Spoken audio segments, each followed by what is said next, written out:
Уважаемые участники второй научно-методической международной конференции, разрешите приветствовать вас от лица Российского государственного университета имени Алексея Николаевича Косыгина «Технологии и дизайн искусства».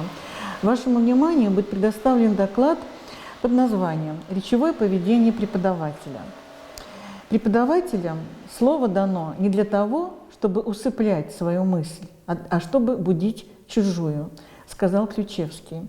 И с этими словами трудно не согласиться. Преподаватель РКИ для иностранных студентов – фигура значительная. На начальном этапе обучения его роль тем более важна и ответственна, потому что через него и посредством него начинается знакомство с Россией, с ее народом, культурой и, разумеется, языком. Готов ли преподаватель к выполнению подобной миссии и осознает ли он уровень ответственности за качество обучения? Умение говорить на языке, будучи его носителем, это еще не гарантия владения методикой обучения РКИ. Корифеи русистики, стоящие у ее истоков, Виталий Григорьевич Костомаров, Ольга Даниловна Митрофанова, Татьяна Михайловна Балыхина и многие другие, в полной мере осознавая роль преподавателя, вошедшего в иностранную аудиторию, замечают: огромное значение имеет, конечно, то, насколько подготовлен сам преподаватель. Не подлежит никакому сомнению, что развитие речи обучаемого следует начинать с развития речи педагога. Ольга Даниловна Митрофановна назначение преподавателя-русиста видела в его умении адаптировать свою речь применительно к индивидуальным возможностям группы. Культура языковой личности преподавателя-русиста детерминирована образовательной ситуацией общения, психолого-педагогическими особенностями его участников и, прежде всего, учащимися, их возрастом, национальностью, интеллектуальным уровнем, мотивацией и другими компонентами, языковой средой, которая создается, творится самим преподавателем, как получившим право на речь, весьма непростой, как правило, многонациональной аудитории. И в этой связи актуализируются устойчивые, инвариантные, а также случайные, вариативные характеристики психолого-педагогического опыта преподавателя, уровень и качество имеющихся у него профессиональных знаний по предмету обучения. Представляется аксиоматичным, что преподаватель русского языка как иностранного должен безупречно владеть языком предмета по всем его теоретико-информационным аспектам. Русский язык для иностранных студентов является целью и средством обучения одновременно. Беспредельность русского языка, восприятие студентов начального этапа обучения ставит преподавателя в ситуацию жесткого отбора лексико-грамматических средств, достаточных с методической точки зрения для восприятия на конкретном уроке РКИ, с целью вывести учащихся в речь и подготовить их к освоению основных образовательных программ на русском языке в российских вузах. Рассмотрим урок по программе подготовки иностранных граждан к поступлению в вуз и проанализируем его образовательную эффективность, проследив, что следовало делать на уроке и на что потратил преподаватель 1,5 академических часа учебного времени, какой материал привлекал и почему считал, что именно использование этого дидактического материала является изюминкой анализируемого урока. Преподаватель строил урок по учебнику «Дорога в Россию. Часть 1». Его задача входила познакомить студентов с конкретными значениями дательного падежа. Для реализации данной дидактической задачи преподавателю следовало бы отработать лексико-грамматические модели. Первое. Дательный падеж при обозначении возраста человека, кому сколько лет. Дательный падеж при обозначении адресата, кому подарить и другие. Дательный падеж при обозначении адресата, кому подарить. Дательный падеж при обозначении необходимости, кому нужно и другие. А также закрепить ранее изученную лексику и грамматику, актуализировать ее освоение, отрабатывая умение вступать в диалог, поддерживать его, задавать, отвечать на вопрос и так далее, используя ранее изученные и новые грамматические модели. Урок длился 1,5 часа. Был потрачен на произношение звуков, букв, слов, скороговорок списком. Не было обязательных для урока РКИ видов речевой деятельности – аудирования, чтения, письма, говорения. Продуктивная речь студентов ограничилась отдельными предложениями. На начальном этапе обучения РКИ необходимо каждую новую модель с разными лексическими наполнениями произнести, прочитать или написать от 3 до 7 раз. Так преподаватель, семантизируя глагол «дарить», «подарить», говорит и пишет на доске «дар», «подарок», «дарить», «подарить». Далее он говорит: читаем, где ударение, подарок. Что это за слово? Почему эти слова вместе? У них общий корень. Дар – это особое состояние человека. Подарок – очень приятная вещь, от друга, от друзей. Дарить – какой вид? Что делать? А если совершенный вид? Все эти вопросы преподаватель задает тирадой, не давая студентам опомниться от такого каскада вопросов, сама отвечает на поставленные вопросы. Подарить. Еще какие глаголы этого падежа? Во-первых, преподаватель семантизирует слово «дар» недопустимым способом, дает не основное значение, а философское понятие. Подтверждает семантизацию странным примером. Джуна знает будущее, у нее особый дар. Кто такая Джуна? Причем здесь корень от глагола «дарить»? Зачем это иностранным студентам? Все это осталось за рамками комментариев преподавателя.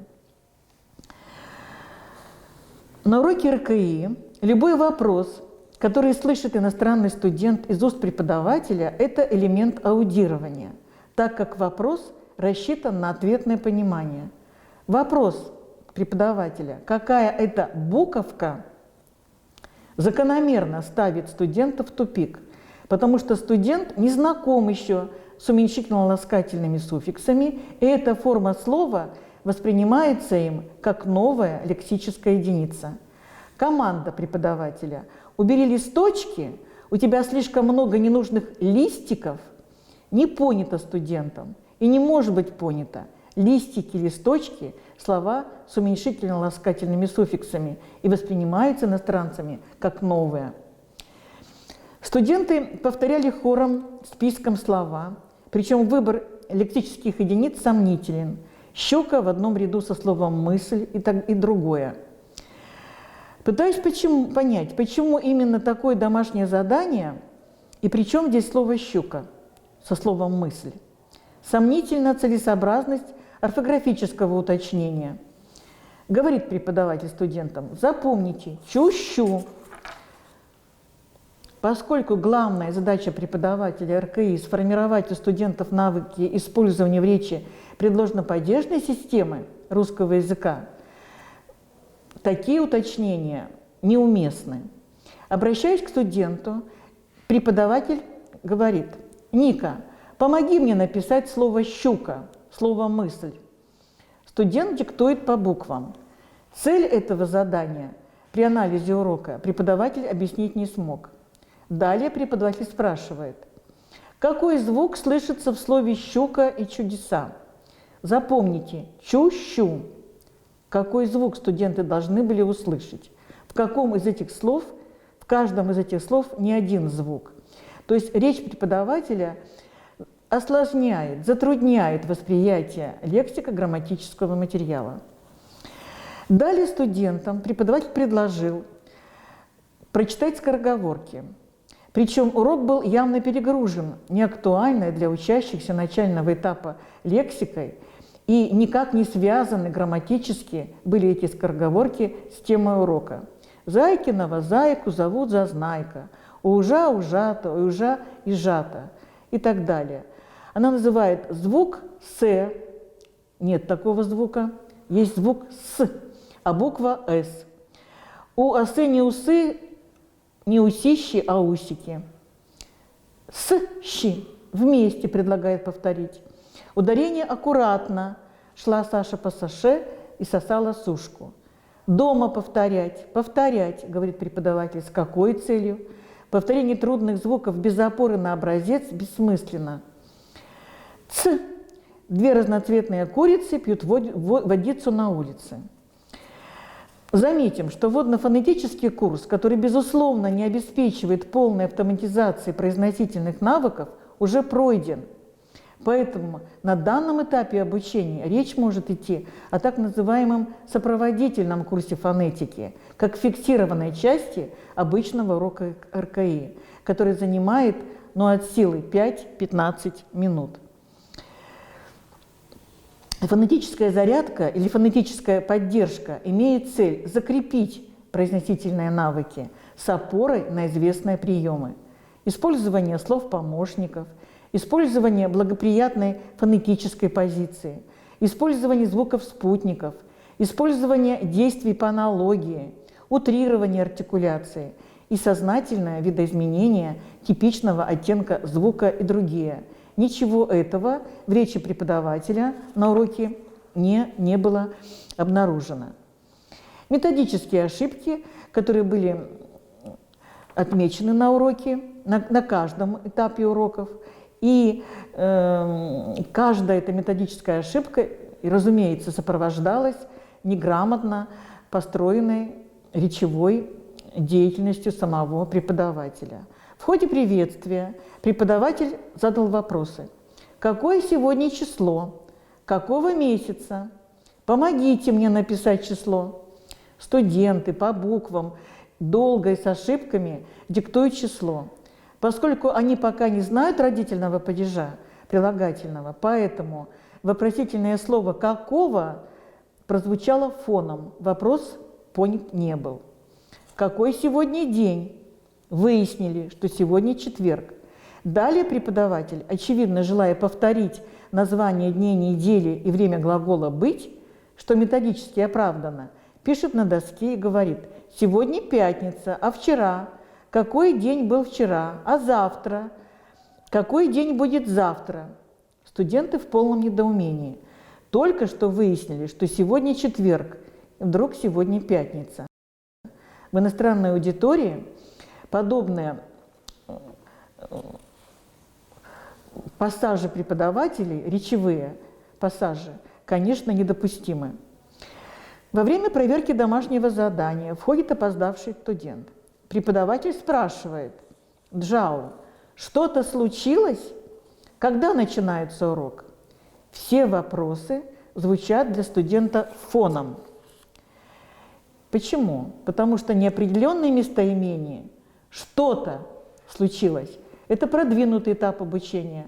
Глаголы начала, продолжения, окончания действия еще не вводились.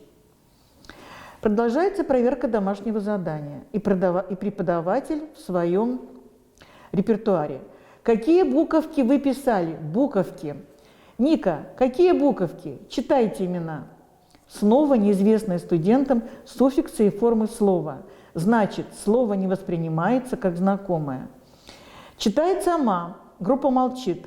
Эля, Юлия, Ярослава. Давайте вспомним, какие имена мы знаем. Студенты не понимают вопроса, потому что в вопросе есть слово «имена». Это существительное на «мя», и образование множественного числа этого слова им неизвестно. Преподаватель предлагает говорить хором. Хором произносят Оля, Ольга, Надя, Надежда и так далее. Учебник не предлагает такие упражнения.